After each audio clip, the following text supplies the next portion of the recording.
Welcome to the Brash Sports Podcast, brought to you by Small Talk. Looking for a great way to annoy the introverts in your life? Hit them with some small talk. Perfect for the office, at the bar, or even your next funeral. Everyone around you definitely wants your take on the weather outside. Gas prices are on the rise. Don't hold back on sharing your opinion. Your Uber driver is going to love that conversation. A friendly reminder to your coworkers about what day it is always makes for top-notch banter, especially in the elevator.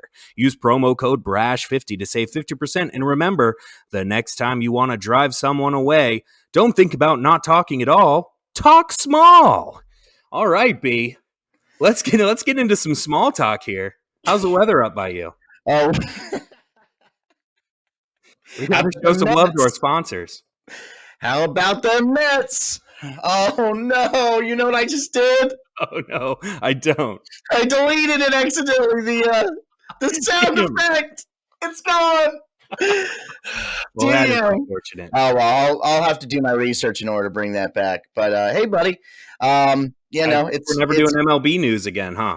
Well, I think we're probably going to take a little break from all the baseball talk we do here at Brash Sports. That's true. People are getting annoyed. We're definitely coming off a little bit of a break once again, but this one was not planned. That's true. There was an error afoot, and it was an equipment malfunction that actually caused us to get off schedule, and it was on my end. I take full responsibility for it. Didn't notice that my mic stopped working until the evening of when we were about to record. But it's been fixed. Got a new mic. We're ready to roll. Yep. And even though it's, we've been pretty fortunate because it's been quite a slow last couple weeks in the sports world. Not a ton going on. And you guys can save the angry emails. We've been getting them. We've been reading them. We know. We completely fired everybody in IT. So things are definitely going to be moving forward in the right direction now. And yeah. Well, so what do you want to get into, B? And the fan mail has been flying in too, People still use the postal service. It's amazing. You should see what I get.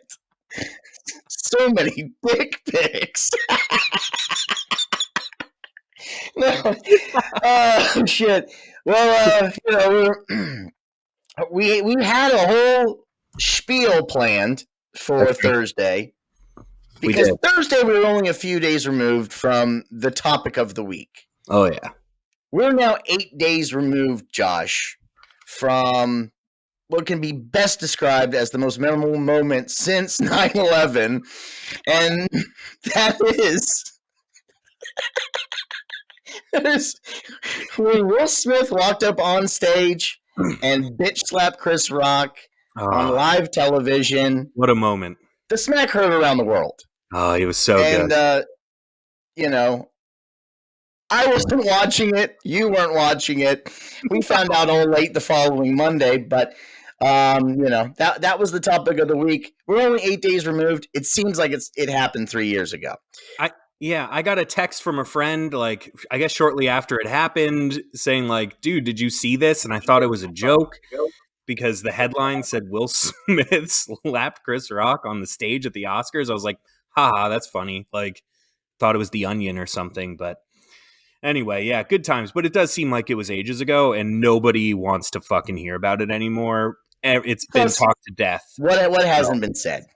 Right. I'm with him. I'm against him. Who gives a shit in the end? Okay. Anyone who doesn't have Chris Rock's back in this should get the fuck out. That's all I'm gonna say. That's a good point. Yeah. Anybody that doesn't have Chris Rock's back, they're just angry people. That's really what it boils down to. And angry people, we don't want them as part of our audience here at Brash Sports. Yeah, angry people and cuckolds like Will Smith. All the cuckold community is up in arms. If you think it's okay out there to laugh at a joke that somebody tells you, right, and then 10 seconds later bitch slap them in the face, then we don't want you. We don't want you to follow us. We don't want you to view us. We don't want you to listen to us. Turn it off. Yeah. All right. So moving on. Not that we have strong opinions, but moving on. Unsubscribe now. NFL, things have been pretty quiet, which I suppose is good. It was crazy there for a while. It was fun. What now? 3 weeks ago? Again, seems like 3 years ago. There was a lot happening, man. Fireworks all over the place. Last couple weeks, on the other hand, pretty quiet. A couple small moves. I got fooled from one of my close buddies. I thought Tom Brady was suddenly going to the Miami Dolphins. Fell for it well before April Fools. Yeah. I just thought it was a cool story. Imagining him throwing to Tyreek Hill. I was all about it. Yeah, it kind of Disappointed makes to hear that wasn't the case. But there was some Tampa Bay Buccaneers news. It's true. Those motherfuckers just can't stay out of the limelight. They can't help themselves.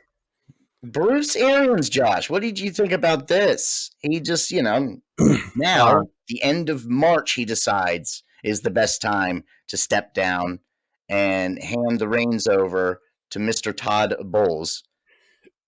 Yeah, I mean, really, he's handing the reins over to Tom Brady because Tom Brady did not want Bruce Arians as his head coach anymore. I think that played a role in it? I absolutely do. Yeah. I don't think – but I think the timing would be too coincidental to say otherwise. So, but why would Brady already have announced that he's coming back instead of first just waiting for – because if that was the deal breaker, why not just wait for Arians to make this announcement, then Tom Brady comes back? Is that just kind of like to stay face? There was a gentleman's agreement in place. I think it's either that or Brady knew in order to force his hand, he would have to come back first. Otherwise, he wouldn't do it. I think chicken or the egg situation. So I think Brady knew if he just sat on the sidelines, literally, then Arians wouldn't have to go anywhere. He had to come back, pitch a fit, and then Bruce Arians gone. I think. I don't know for sure. Total tinfoil hat conspiracy theory there. But I definitely we love our conspiracy theories here at Brash Sports. We're all over them. All over them. So, yeah. By the way, stay tuned for our political podcast. That's right. Following Brash Sports immediately, we will have Brash Politics. Oh, my God. You know what I just remembered? What? We are definitely freestyling this Monday. What do you notice different about you and me, Josh? I don't know. We're not wearing our headsets. We're just look at us. Couple jabronis. Man, I hope that doesn't fuck with the sound. Oh, it's almost certainly fucking with the sound. All right, let's pop those. Let's pop them on real quick. I think it's okay if we do that mid-show. There was some big NFL news that I thought we should get into because I think this might be biggest news that's not free agency related in the offseason was the new playoff change or the playoff rule change, right? Where each team gets a possession and the Bills are sitting there like, what the fuck? How was this not a thing before? And they said that it absolutely played a part in this new rule. Well, I would hate to be a Bills fan right now. I'd be so mad. Absolutely. Well, it's just like the New Orleans Saints when they decided to make that pass interference rule. Remember that? Oh, dude got jacked up.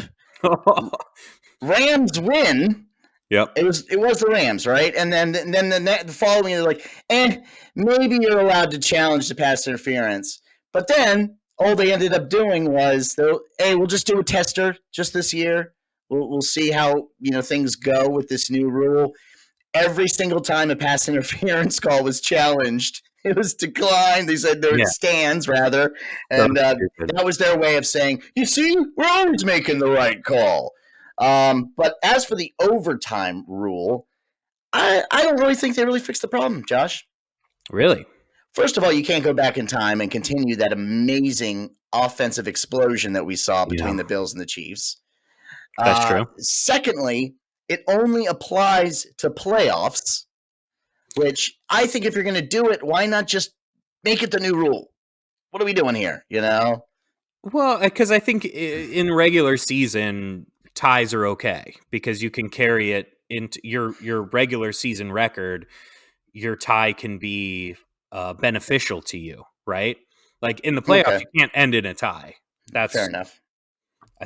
and they want to give That's teams fair. both Fair teams argument. a chance, but there's also way more on the line. I love it, man. Yeah, I wish they would do it all year, but I think the longer you keep players on the field, the more likely they're going to get injured. So they're probably not going to expand it to regular season, but I'm always down for more football, man. And if you can get both teams a chance on the field in overtime, there's no reason not to, other than the injuries. Hear me out. Would it be that crazy and outlandish? Yes. But why? No, to allow a sudden death rule. Team kicks a field goal, the other team kicks a touchdown. That's already the rule. Okay, the other team scored a touchdown, they win. But if everyone's going back and forth with touchdowns, the NFL is making more money off the viewership. They're making more money off the advertising from the extension of the game. It's more entertainment. Just keep it going until one of the teams makes a stop. I'm all over that. I mean, yeah, I think that'd be the way to do it. But that's not what it is. Well, that's not the rule. The rule is, let's say a team scores a touchdown, then the other team gets to score a touchdown. But then if the other team gets to score a touchdown again, then it's over. But they still got the ball one more time than the other team. See, I must have misread because I thought there was always another possession for. Nope, it's not sudden death. It's not sudden death. That's why I'm not that big into it. I don't think they really fixed the problem at hand. There's still a shortage of possession. Yeah. For one of the teams. And I don't like it. I don't like it one fucking bit. Interesting. All right. I like that they're trying. They've acknowledged that they've got to do something. They know there's a problem. They're making a step. They're probably not going to fix it perfectly right off the bat. They said, I read somewhere that the last 12 postseason games that have gone to overtime, the team that won the coin toss won 10 out of those 12. So, like, you had to fix something, right? 7 first drive touchdowns in those 12 games, including the Chiefs, right? Like, you had to fix something. That's pretty telling.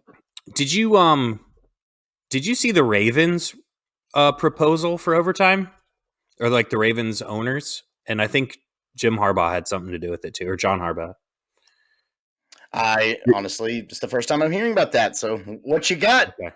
It's pretty cool. So like when you're a kid and you're trying to split something with your brother, and your mom says, "All right, one of you, it's a cookie, right? One of you gets to break the cookie in half, but then the other kid gets to choose which half. So then you are going to break it as fairly as possible so that it's even, right?" That's kind of the idea, where it's still sudden death, but one team picks where the other team will get the ball. So there's no kickoff. They say, okay, all right, you get the ball on our 20-yard line, and you only, we're going to try and stop you, right? And then that team can either choose to accept or give it to the other team. So if you say like 50-yard line, there's no advantage, right? So one team picks where the other team starts with the ball, and then the other team has the option to either take that or give it to them. So I thought it was kind of a cool idea. I'm not doing it justice by explaining it very well because. Well, I'm just I guess my brain's not working right. But if you get to pick where the other team starts, mm-hmm. Why does it have to be on your side of the field? I mean, because all right, so wouldn't you say you're starting on your own fucking 1-yard line, Because then they're going to say, okay, we're going to decline that, and you have to start on your 1-yard line, right? That's okay. Gotcha. Right, I'm following now. Okay, so it's not just they get possession; they have to, they choosy, they doozy. That's I think that was the official name for it. The choosy doozy. The choosy doozy rule, yes. All right, cool. Well, yeah, read into that when you get a chance. I thought it was kind of cool. I didn't really process it too much, but I was like, oh, it's different. It was different than any rule proposal I had seen. So I thought it was kind of cool. All right. Well, I guess I got to check it out. Yeah. I mean, check it out. It's not going to happen, but yeah. Yeah, it'll probably never happen, but still kind of cool. So, before, just real quick, I think we're gonna flip some things around here, Josh. Okay, I like it. We're flipping 5 and 6. You know what that means? It's what that means. I'm so lost. It's podcast talk, everybody. Don't worry about it. We're doing the old 5-6 flipperoo, There's actually some soccer news to talk about on the international front. I like that. Again, yes. Seems like it was ages ago now because we are 4 days late. But the Team USA, who lost to Costa Rica yet again, USA has never beaten Costa Rica in Costa Rica for a World Cup qualifier. Which is just so crazy to think about. And that tradition continues. They lost 2-0, and then they proceeded to celebrate like crazy after the loss because in the end, it really doesn't matter. They have qualified for the 2022 World Cup, which I believe starts in either November or very late October. But I'm pretty sure it's November. It's November. And it's going to be weird having a World Cup in the winter, but my brother and I were actually talking about it earlier. I think it was yesterday, and how it kind of sucks because you like having the World Cup in the summer, but it's going to be just a nice change of pace having games right after Thanksgiving and around Christmas time. I mean, I think they'll be reaching the finals right around Christmas time. So yep. It'll be fun, but hey, USA finally gets to take part in it again. I know that they've, before not qualifying 4 years ago, they had made every single World Cup for like the last, 12 World Cups or some shit like that. So I think it's something like that. And, but again, 8 years, that's a long time to not see him compete. And they lucked out, because they actually already did the drawing for the group. And I don't have it right in front of me, but I do know that we drew England, of course. It's awesome. I love that. And I want to say Iran. I was just Googling it because there's a 50-50 chop between Iran and Iraq. I'll get it wrong every time. But and then the other one was yet to be determined because they were still playing in, which means it'll be some shit squad that USA should beat when that date comes. But I got excited because I'm like, hey, England is significantly more talented and better managed and a more dangerous squad. So they should win that group hands down. But hey, two teams got to make it out of the group. So true. USA could make it to that round of 16. I'm looking forward to it. Yeah, I think Wales might be one of the teams that could play in. Ooh, okay. I could be wrong about that. We could have England and Wales. And then there weren't any teams that I was terribly afraid of. And it looks really good to get out of the group stage, which I obviously love. More games. And to touch on the time of year, I do kind of think that it's a great time of year, because how often is it when it's like summertime and you're on vacation or something, you're at the beach and you're like, fuck, I want to go to the beach, but I don't want to miss this game, whatever. That time of year, what the hell else you got going on? It's dark at 5 o'clock at night. Like, turn on some soccer, watch the World Cup. Obviously, I guess if it's on Thanksgiving, then you're interfering with the NFL too. I don't know. Day after Thanksgiving, okay. USA versus England. That one I know. Thank God. But yeah, I mean, World Cup to me is the greatest sports tournament on the planet, and we are just getting to the end of March Madness, which is my second favorite.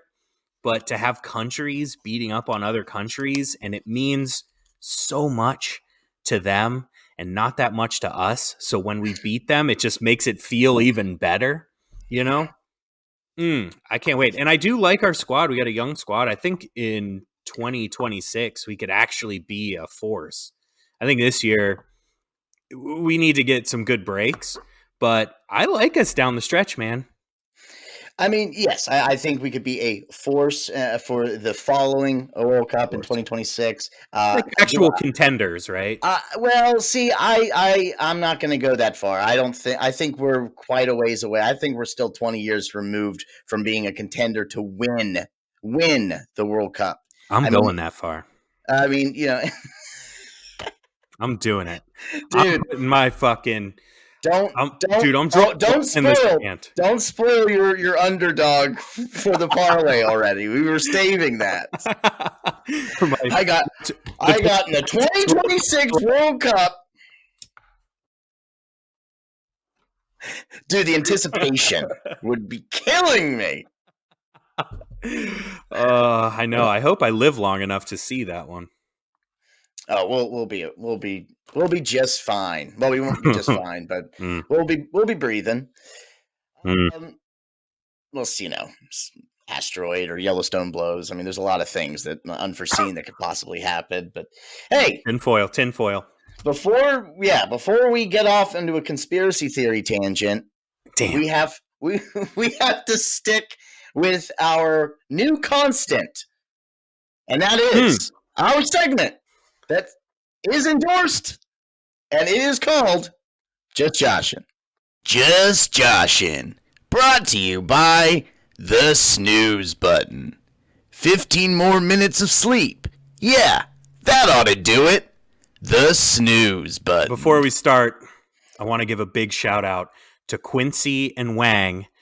They were interns. They were interns in our graphic design department, and they just fucking hit a home run with the Just Josh and graphic. We decided to bring them on full time with Brash Sports. So want to welcome those guys to the crew. They obviously do an amazing job. It took them like 4 months to come up with that, but I think it really, all that hard work really paid off. So happy to bring those guys onto the squad. For Just Joshin' today, I wanted to talk about how I was wrong about the Brooklyn Nets. Not totally wrong, but wrong. I think a few podcasts ago, I said they were the Lakers of the East. I was wrong. They're significantly better than the Lakers. Nobody's worse than the Lakers. But the Nets are actual title contenders. And I didn't believe it until I saw them play recently. I thought giving up James Harden for Ben Simmons was a terrible move. Turns out it was just addition by subtraction. There was just the chemistry wasn't there. So James Harden leaving was good enough for them because they're winning without Ben Simmons even being on the floor because he's a whiny little bitch. He's too busy suing former teams that offered him plenty of help, paying him millions of dollars, and he's going to try and go back and sue them for $20 million or some shit. He sucks. Hopefully they get rid of him bench too. Money. It's bench money. Oh yeah, bench money, dude. The worst. But no, I think even without him, they are way better than I thought. They're 8-5 in their last 13. Kyrie Irving's going to be back full time now that they've lifted the vaccine mandate laws in New York City. So I still don't think that they come out of the East. I still like the Milwaukee Bucks to come out of the East. But I think the Nets are... I had them like one and done. I think they probably go to the Eastern Conference Final. I think they're better than almost every other team in the Eastern Conference right now. So I was wrong, but I was right about Ben Simmons. That guy was a total fucking waste. You never should have let James Harden go for that fucking bum. And that's it. Hit that graphic again. Let's get it 2 times tonight. Oh, here we go. Yeah. Just Joshin'. Brought to you by Kombucha Tea. kombucha. It smells like feet, but it also tastes like feet. That was just Joshin. Well, good. And you have to admit when you're wrong sometimes, right? Like I can't be right all the time. I on a previous podcast, I thought Adam Pac-Man Jones played for the Green Bay Packers at one point. I really let you get away with it too. That guy retired like 5 seasons ago. Sometimes you make mistakes. And my sincere apologies once again to Aaron Jones and his extended family. Sorry for comparing you to that fucking maniac. Sorry, Papa Jones, Old Man Jones, the entire Jones. I'm so sorry. Old Man Jones, he's a regular listener, so he was probably very upset. Oh, yeah. Well, he's one of our favorites. We love it. And we've been asking him to call in. He hasn't done it. He said, you know what, I'll call the day my hair starts falling out. We're like, Old Man Jones, you have no hair. We had a good laugh. We were knee slapping all over the place. Man, yeah, that was a good one. He really got us. He really did. He's wise. He's very wise, and he's quick. Don't let his age fool you. Age is just a number. That's what Old Man Jones always says. That's true. Anyway, speaking of Old Man Jones, he had a few opinions about our bracket, which completely fell apart post podcast on our last episode. For me, it did. Well, no, for the Brash bracket. What are you talking about? Right. Your picks were solid. Well, no. I'm stuck on the bracket right now, and we're not moving on to the parlay. I went totally in the wrong direction. Let me get you. He's flip flopping 7s and 8s. That's what he's doing. It's podcast speak, everybody. You would know if you're in the industry. He's doing the 7/8 switcheroo. That's what they call it, in the biz.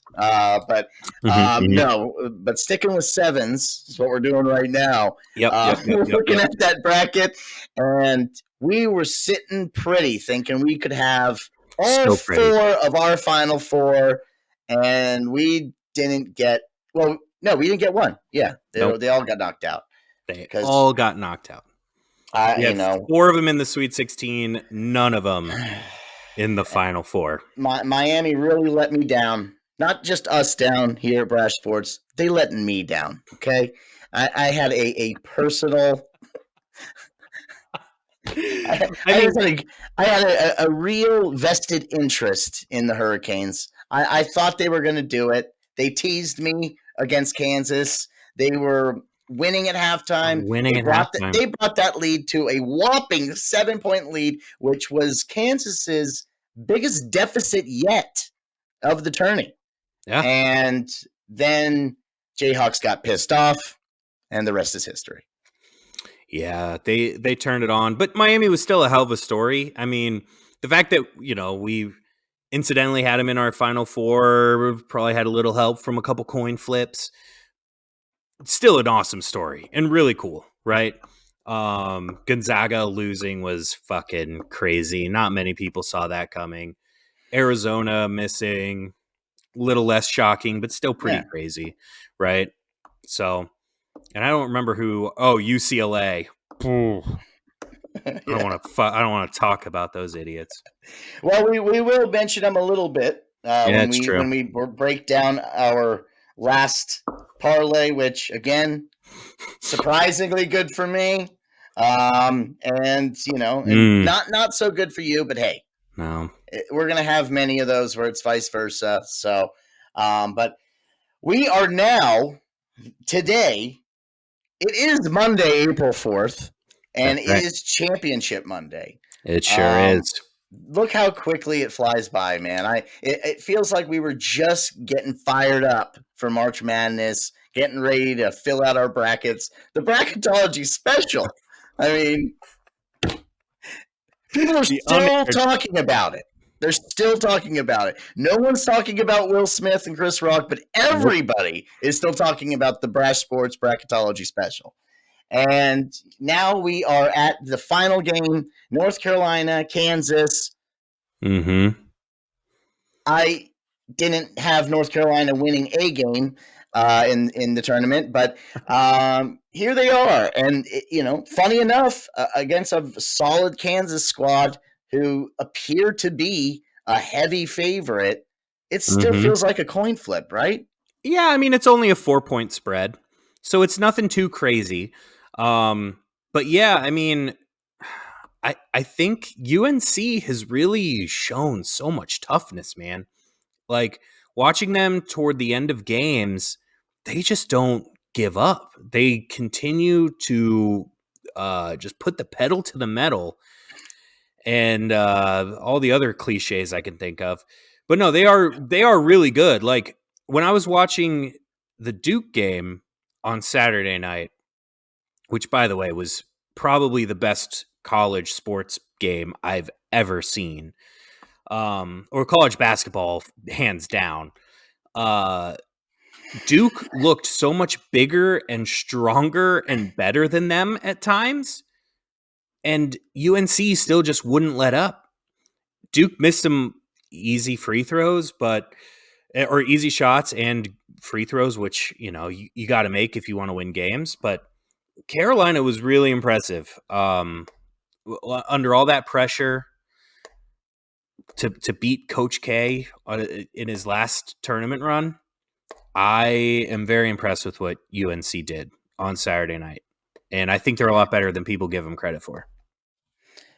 And I'm ashamed to admit that I missed that game. Of course I did. Now, had I watched it, it would have been a boring game. Nobody would be still talking about at this point. But because I had an option, I could choose this way or that way, and I chose instead to watch Stone Cold Steve Austin in a no holds barred match. That was my choice over North Carolina versus Duke. And shame on the universe that I live in for putting me in that position. Yeah. Okay? These are your choices. I feel like whichever one I would have chose, it would have been the wrong choice. So, hey, at least with Brash combined, we were able to cover both of them, right? I got the Stone Cold match. You got the college basketball game that everybody will be talking about for the next 20 years. If it was any other reason why you missed it, I'd be mad. But dude, it's Stone Cold. I get it. Rattlesnake, he's back, baby. Well, he was back. Well, he was back. He was. You got to catch it. 2 nights. I saw the lowlights of it. The stunner to Vince McMahon that was probably the worst wrestling move anyone's ever acted out in their fucking life. That was the hard new, to watch. That was the new move called the Stone Cold Bummer. That was the you don't want to give someone a Stone Cold Bummer. No. It's hard to watch. It's hard to do as the one performing it, because you have to anticipate the old person that you're kicking in the gut and how they're going to stumble. They're going to go back. They're going to come forward. They're going to slowly go to the ground, and then you have to make it look like you're stunning them while they're already on their knees. Yeah. It's pathetic, and it was really I hope nobody has to be put through that ever again, okay? They need to retire that move. The Stone Cold Bummer. Put it away. Lock it up. Never let anyone. One and done. I did see a lot of beer cans in the ring at that time, so that was pretty rad. And the man likes to drink. No holds barred. No holds barred. You are allowed to drink and wrestle. There are no rules against it. No holds barred. So, I mean, if I were going to be in a match, it would have to be no holds barred for that specific reason.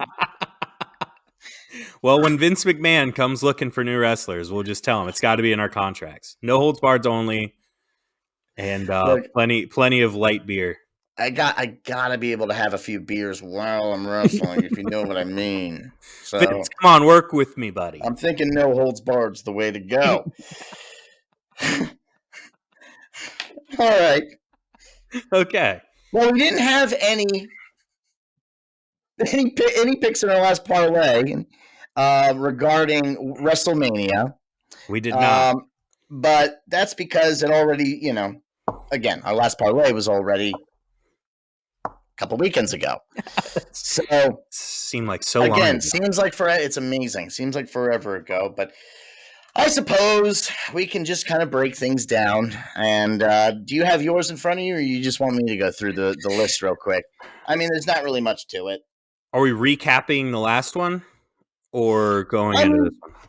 I figured, we would just kind of go through, and kind of, just see how everything panned out. I mean, you had the Jayhawks, and this was they weren't playing the Hurricanes yet. Who was the team they beat against for Providence? That? Okay, you had them at minus 335. That checked out. Yeah, things are looking good. Your coin flip was a -2 for UCLA. All right, I don't want to talk about it anymore, Brandon. And then, well, hey, change my mind, Mr. Hockey. In all fairness, that was an underdog pick that went to overtime. They lost in overtime. I can live with that. Hockey overtime losses are brutal. I mean, it could really go either way. Right. So that one I can live with. It's the UCLA pick that just kills me. It just kills me. Because, again, I just didn't see how good UNC was at the time. No. It took me until Saturday night to see the light. I think I like that. But I think there were a few people that didn't really quite understand how good UNC was leading up to that point. But we need to shine a little light on your picks, Brandon. I might shine a little light over there. I might have to borrow that Mr. Hockey jacket that you have, which I really like, by the way. I don't know who made that for you, but it's it's almost like a Letterman jacket. But it just says Mr. Hockey, and it's the fire. And I might have to borrow it because and it was a favorite, but I picked the Colorado Avalanche in a complete slide over the Philadelphia Flyers, who I knew were playing that night. We placed our bets, and then they had to fly across the country the following day. They get stomped by Colorado. That panned out for me. The coin flip was Miami. This is before they got stomped by Kansas. And, hey, here you go. It looked like they were on their way. They were only one win away from that Final Four. And then, strangely enough, I made the mistake of picking the New York Red Bulls as my underdog for a game that happened only a couple nights ago because I wasn't paying attention, and I decided to submit the bet with a game that wasn't happening for another 8-9 days. Yeah, 8 or 9 days. So, but we were hoping it would all kind of come down to that game on your mom's birthday on April 2nd. And they pulled it off. So it was the first time and probably only time I went 3-0 in our weekend parlay. And the fact that it would have come down to it, and we would have been losing our fucking minds over a New York Red Bulls game a week after we placed the bet would have just been just too much to handle. So $6 would have paid out $322.52. Hey, it's moving on. Moving on. Right along. It's just $1 per pick. No big deal. That's how this works. Okay, we place our bets. We make that bet and we sleep in it, Josh. Yeah, man.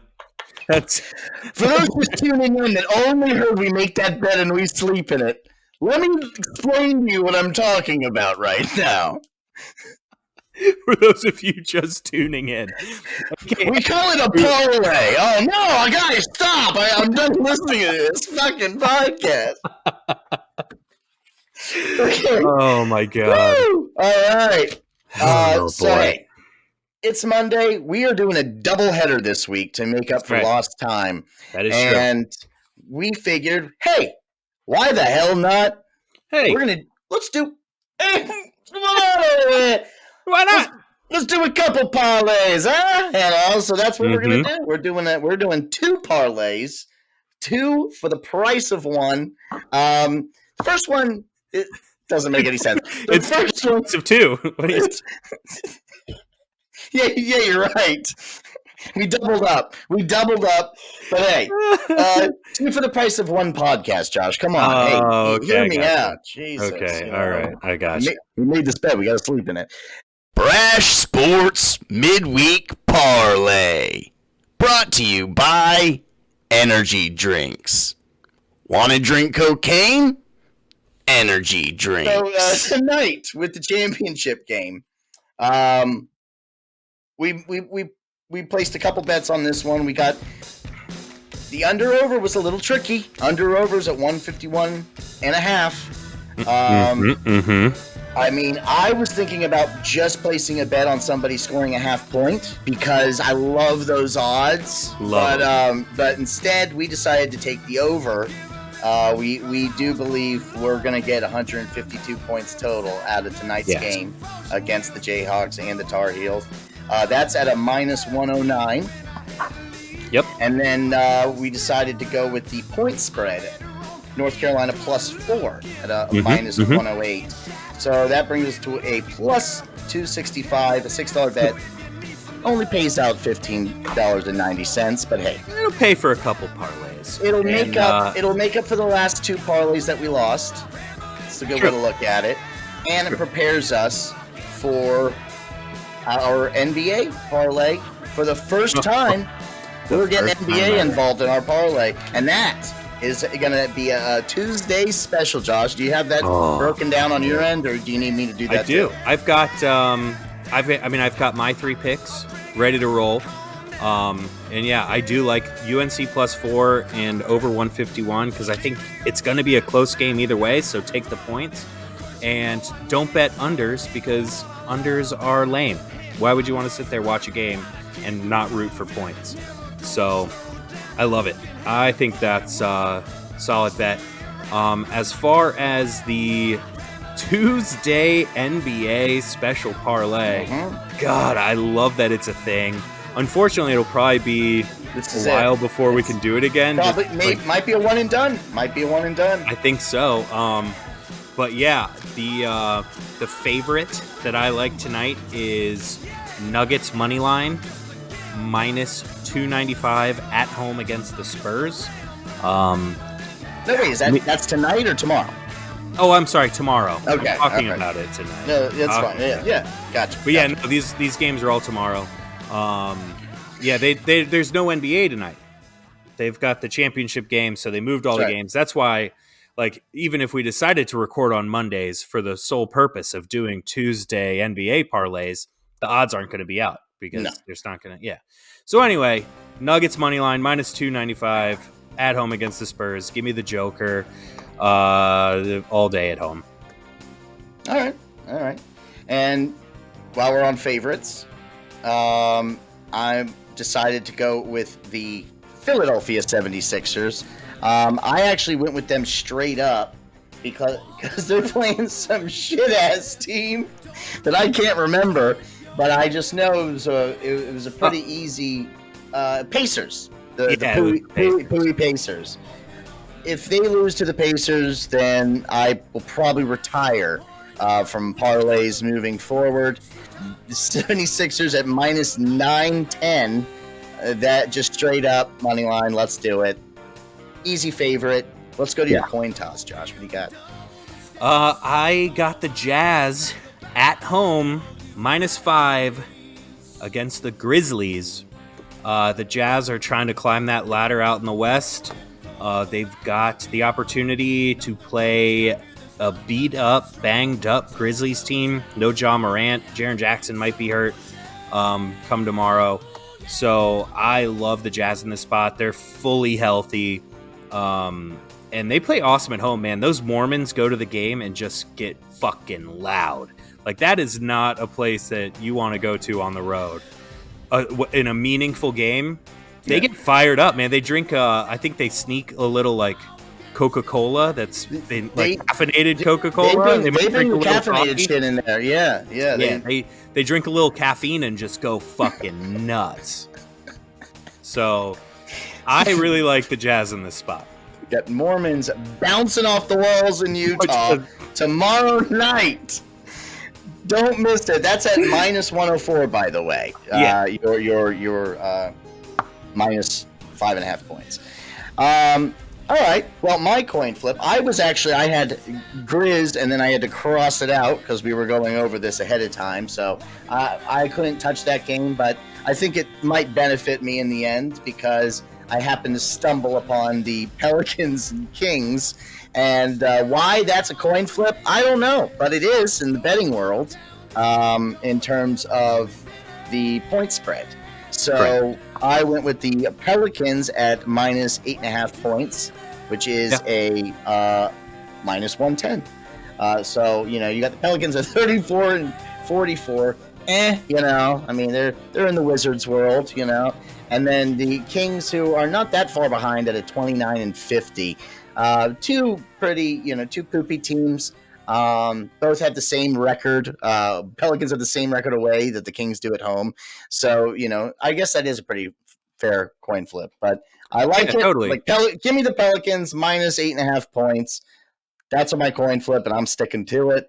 No, Let's go. it. I think De'Aaron Fox is out for the Kings too. So when he's out, they don't play very well. Yeah, you helped me actually by filling me in on some sneaky injury news. Sneaky injury news. Mm-hmm. It matters. It matters. Your boys at Vegas told you about that, didn't they? Yeah. They call me up all the time and give me hot leads. That's why I win so much money. Our Vegas insiders, sometimes I think they're fucking with us. They're betting against us, and that's why we should stop taking their advice or flip-flop sometimes in some of their ideas. Yeah. But let's go to our underdogs. All NBA Tuesday. All NBA Tuesday. That's why I'm gassed up for this parlay because I love the NBA. I love betting it. I was on a hot streak middle of the season, couldn't lose, and then I started taking my bookie's advice, and then for some reason I just started losing. So then I for my underdog of the week. Give me the Hornets plus 170 down in Miami. Again, I'm looking at a fully healthy and hungry Hornets team that is trying to stay in that. I mean, I think they pretty much clinched the play-in game, but they're trying to stay ahead of the Nets to get a more favorable matchup. Again, they're fully healthy. Miami is a little banged up. I think Kyle Lowry might be out. He's a game time decision. And Hornets, dude, on any given night, they can just go out and beat anybody. They're young and fast, and they play hungry. They play hard. They're streaky, so they need to either get hot and stay hot, or they wait too long to get hot and they just get hot at the end of the game and it's too little too late. But I really like them in this spot. I will take Hornets plus 170 at Miami as my underdog. No, I like it. The more I'm actually looking at that one, I do like it. And overall, I mean, the past couple weeks, the Hornets have been on a tear.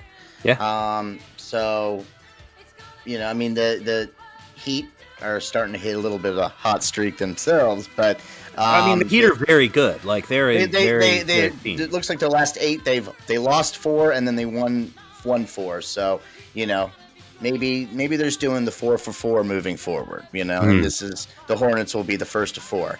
My underdog, I'm probably gonna ruin the parlay for both of us with my underdog. I went all out. I went crazy. I decided to go with my boys. I'm going with my heart. And hey, we said the rule is you're allowed to go with your heart with one of your picks. No more than that. So I'm going with my heart with one of my picks. And I'm going with my Washington Wizards straight up in Minnesota against the Timberwolves. And they're sitting at a plus 480. Yeah. Big old underdog. Big old upset. They are 11 games behind the Timberwolves, and it's definitely not looking great one night away, but hey, That's how sometimes no guts, no glory. I mean, so from what I can tell, it's the third biggest point spread in terms of underdogs for the night. So it's not like picking Houston against the Nets. It's not as bad as picking the fucking Pacers against the Sixers. They don't have the odds out yet for the Lakers at Phoenix, but that's going to be a fucking manslaughter. They're going to get absolutely slaughtered by Phoenix.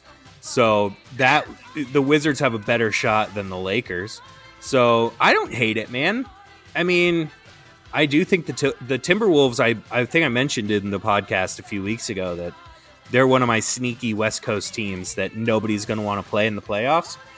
But they can be beat. I think the Wizards can hang with those guys. So, dude, we just gotta hope for the best, and it won't ruin the parlay at the very end because the game's pretty early. It's an 8:00 game, so I think we have games going after that. So it'll just way ahead of time. Spoil it ahead of time, not at the end. No, I like that, dude. And if that hits, I like all of our picks. Honestly, I think we're in really good shape here. Well, something's got to give, Josh. Something has got to give. Well, who knows? It's the first time having NBA in our parlay, so this could have been our jam this whole time, and we just need to switch our broadcast to the mornings so we can pick NBA that night. I don't know. We'll see.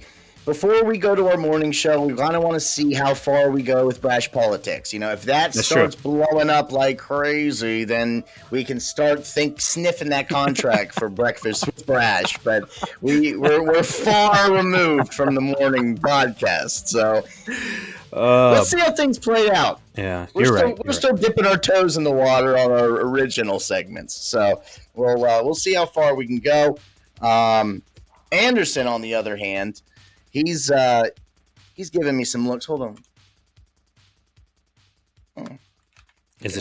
Is he waving us off? He's giving us he's giving us the whole I mean, I'm like, wow, I thought we had a couple more minutes, but no, I mean, he just wants us to say our thank yous and move right along. We got a double header, so he wants us to already start preparing for this week's episode.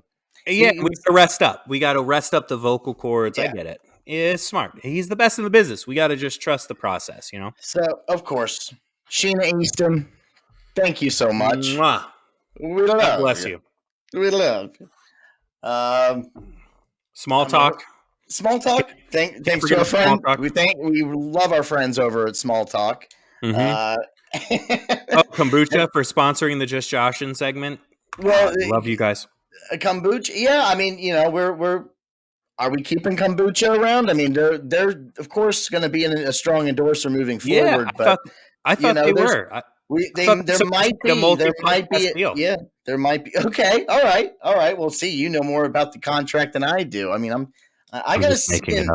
I got to sit in on those morning meetings. Those teams meetings. I got to take part in them. And Cindy's been saying the same thing. She's like, I'm telling you, if you want to be a team player, you got to join the team's meetings. So thanks to Cindy for keeping us on our toes and keeping us focused as best you can. Brian in accounting, Quincy, Wang, we love you. Thick as thieves, those two. They're doing an amazing job in the graphic design department. Even though every time I go in the break room, they're in there, rummaging through the fridge. But somehow they find time to put together amazing graphics. Work play hard. So, thanks to our entire team.